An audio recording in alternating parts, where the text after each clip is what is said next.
Thank you so much. Well, thank you, Amy, for inviting me back. I want to tell a little bit about what I do because even here today, somebody asked me, hey, what does an environmental strategist do? Do you think about, as Amy mentioned, carbon neutrality?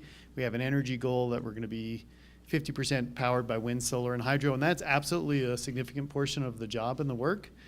But my team and I think about this mission statement when we come to work every day, which is how do we empower every person in every organization on the planet to thrive in a resource-constrained world. And we've been hearing a lot today about sort of the challenges of our time, and those resource challenges are not going away. And so there's a story that I think a lot of us, and I'll say, frankly, I was one of these people for the first 5 years of my job as a sustainability leader. It's really dark, right? Like, we heard from a lot of speakers today. We just heard about the salmon and endangered salmon and the endangered monarchs. We hear about it in terms of population growth, food scarcity. We need 40% more water than the planet has by the year 2040 or 2030, depending on which science you look at.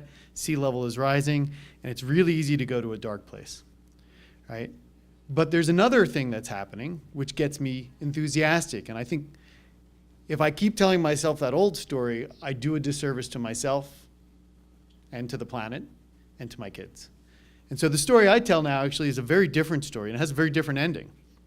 And we in this room get to write this story, right? And so this is actually built on the back of what I did for the first 10 years of my career, which is develop technology and software. And we know about the third industrial revolution and the planet phones and everything that's happened. I don't need to tell you about how our lives have dramatically changed. But we're actually on the cusp of another industrial revolution, and that is the advent of artificial intelligence. So we see this intersection of how do you take, so what my team and I do is we say, we see this massive explosion in artificial intelligence. You guys see it all the time in your life, you just may not realize it. I can log onto my Surface device with my face, I can do photo recognition, I can catalog every single kid that I have photos of and family members, and all this stuff is done through machine learning algorithms and artificial intelligence. And we look at that and we say, that is awesome, it's great for commercial ventures. How do we apply it to science and technology? Because the challenges are huge. So we have this whole concept of an AI revolution. And so people think about change in a linear way. And so what I'm about to talk about is how do we transform the speed at which we change our understanding of the world's natural ecosystems? So not that long ago, this is not that long ago, I actually had a phone just like this. I bought one of the first generation phones. It cost me $1,500, put a big block in the trunk of my car. I had a big console in the front of my car, and my first cell phone bill was $800. That's right. And if I wanted to take high quality videotape, I would have to buy one of those cameras at $1,200-1,300. And of course, I couldn't text anybody, but I could buy a CB or some other kind of radio. Now we fast forward to today, and basically we have near waterproof based phones, and those cost a couple $100, but these phones, you can get those in Africa for about $50, $25 to $50. Okay, the world has transformed, and we need to stop thinking about our progress on the environmental movement as a linear progress. It is logarithmic. That's the world that we come from with artificial intelligence and technology, and I see it happening in solar power. I remember my first panel, I went to an event with governors in the Midwest, and I sat on a panel with a bunch of coal mining companies and one solar company. And they were all debating how solar was never gonna thrive, right? Not even 10 years ago. And I just made the comment, I've seen other industries which can double their growth every single year on the back of silicon, and it's called high tech. So we look at all these markets. I'm not going to go through them today, but we're looking at water, energy, circular economy, carbon, agriculture, food, and land use. I actually want to talk about this last one, and I just thought the last two speakers did a great job. I'm actually, in the interest of time, I can happily talk with people about this. We use data and machine learning. We'll just pause here for a second to look at things like how do we reduce energy use in our corporate campus. We have LEED platinum, silver, gold buildings, and we've managed to reduce our energy consumption by about 20% just by using artificial intelligence and machine learning. You can go ahead and paint that. So basically we had a utility bill of $60 million a year. We've reduced that by about by 20%. And we're now at the point where we're taking 500 million data points a day and running our infrastructure and corporate campus. That's a nonlinear change in my mind, which is you can reduce that energy by 20%. And for those of you who have been reading, we're now in the process of trying to figure out how to power all that with renewable energy. We're also working on how do you actually take artificial intelligence and apply it to the developing nation. I know Amy, in fact, introduced me a number of years ago to sustainable energy for all, this concept which is how do we leapfrog the way technologies have been done here in developing nations. And you wouldn't think necessarily of the application of artificial intelligence in remote villages in Africa, but let me tell you how that works really quickly. Is if you and I show up and we want to buy a cell phone, or we want to get a plan, we want to get cable, we have a credit rating. We want to get a mortgage, we have a credit rating. You and I, as citizens in Africa, we show up and we want to get solar power, we have no credit. We're not on the grid, we have no history. But with artificial intelligence and very, very few questions, these companies are out there computing instantaneous credit reports for these folks. And within the matter of minutes, they beam up to the cloud, it does a profile, it comes back and says you are approved low or medium or high risk for a solar lantern system, and their entire life changes in one day. Carbon, I won't go into this today. We are doing all sorts of work around the world in carbon systems and sequestration. Just to give you some scale, we impact about 7 million people buying carbon offsets around the world. We've got about 56 different projects in 33 different countries. And again, we are now looking at how do we apply artificial intelligence to increase distribution, improve lifestyles, do tree counts, do all sorts of stuff. In water, I talked a little bit about the fact that we need 40% more water than we currently have on the planet. And people don't necessarily think, just one quick stat, if you look at the bottom here, thermoelectric power. Does anybody have a sense of what percentage of energy in the state of California is actually used to move water? 20 to 30%. 20% of electricity, 30% of natural gas. All of that carbon producing energy, even though the carbon factor is going down, is literally to move water around. So efficiency in water equals efficiency in energy. Again, it's looking at the intersection of data sets across. We have a project with California where we're looking at that intersection of energy data and water data. I'm just going to go ahead and skip over this. We're looking at how do you actually monetize water risk. I really want to talk about ecosystems. So today the problem we have, and we saw it illustrated in the last two speakers, is we actually don't understand what's happening in nature. Right? So we talk about extinction rate and species rate, and they're sort of the tree of life on the right. So there are about, through the IUCN, there are about 10,000 people cataloging species of the world. And we've cataloged about 75,000 species with those 10,000 people, right? But the problem is there are 10 million species on the planet. And so if we do 17,000, 18,000, even 20,000 species per year, it will take us 500 years to complete. How many people think we have 500 years to catalog the world's species? Okay, so 1% of species go extinct. Here's the numbers that we see, and because we don't know, these numbers are all sort of a little bit of this. Species extinction rates are 1,000 times the natural rate we would expect to see. 100 times the rate at which can sustain human population. Go back to the images we saw of the bees, the pollinators. We know bees are dying off. We have some reasons that we understand and many that we don't. We cannot survive as a species without salmon, without bees, without all the infrastructure that the planet gives us. And so the question that we look at is, we have to change this math. We have to change the formula by which we understand science, or we will never actually get to a place where we get to 9 billion people on this planet and thrive. So we have two problems. The speed at which we go is way too slow. We don't have 150 years to figure out what's happening on our planet. And the cost of doing this stuff is astronomical. So I thought I would just pick one, birds, okay?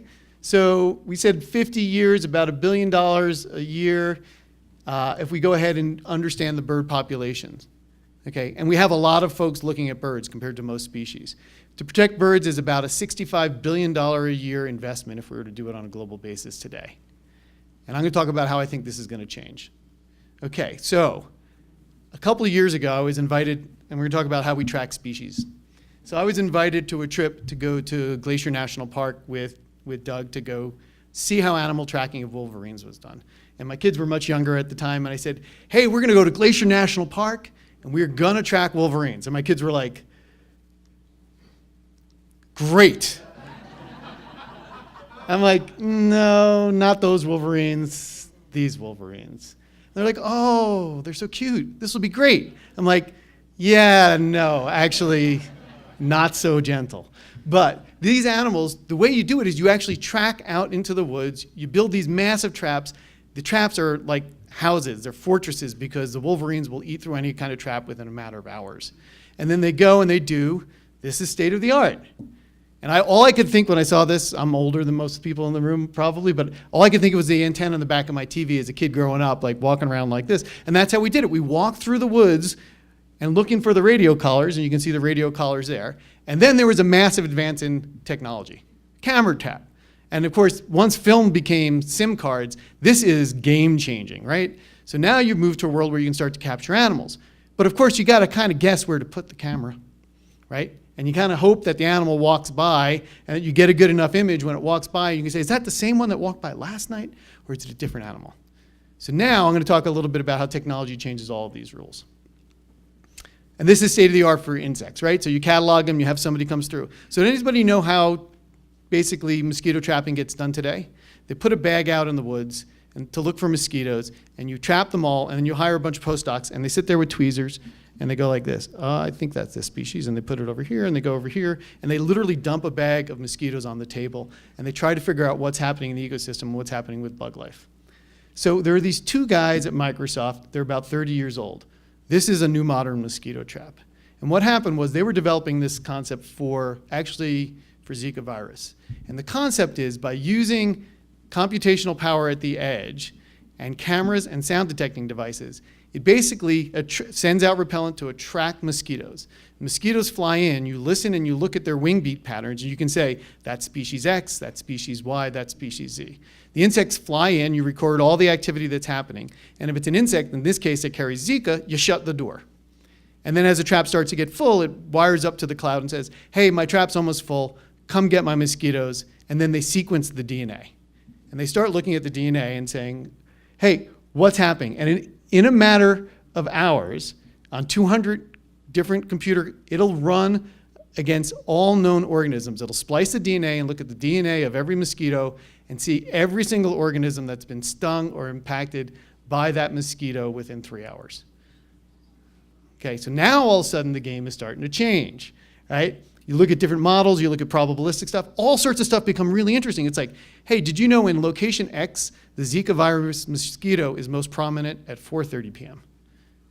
In location Y, it's 5:30 p.m. Now, if you're a public official and you want to keep people out of the streets and you want to keep them healthy, you actually have a model that you start to learn and infer that says the behavior of these animals, in this case mosquitoes, is different in every single place.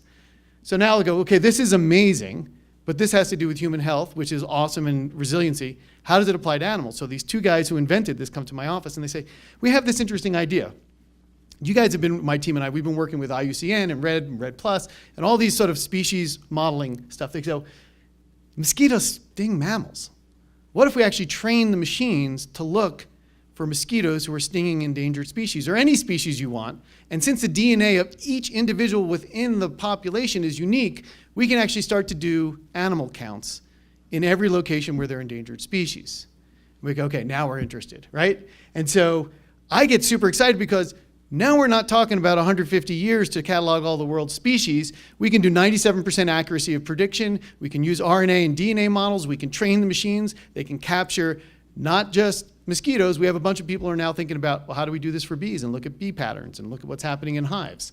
And so it's created this entire new market for how you think about a trap. And the thing that I get super excited with, if you go back to the old thing, right? You have a camera trap and you take a picture of an animal. That's a stationary sensor. Okay, and with artificial intelligence and the creativity that I see, I realized when I was talking to these guys is they just reinvented what an animal sensor is. It's now a mobile sensor. It's called a mosquito. And they're learning how to take nature and artificial intelligence and bring them together so that nature becomes our sensor, not us, not a device we create, not a camera, not a radio collar. It's a total game changer. And so now we're doing a bunch of different pilots in a bunch of different places around the world. And so when I think about my job and I get up every day and I get very excited about doing solar power deals and wind deals and energy deals and saving literally 50 million of gallons of water in one location, that's really exciting. But then when I think about this at a global challenge level and I think about my team's mission and where we want to go, of empowering every person and every organization on the planet to thrive in a resource-constrained world, I get super excited because I realize that our progress is not going to be linear. And when I look at this mission statement, there's actually a fault in this mission statement. It says that we thrive in a resource-constrained world. But I got to tell you, those two guys coming to my office taught me a really important lesson. The one resource that is not constrained is human ingenuity. So we can invent our way out of this problem, and I'm super excited that I get to go to work every single day and think about how do we take the advances in computation, the brilliance of scientists like the folks who were doing work on Zika, and apply it to these challenges at scale. Thank you.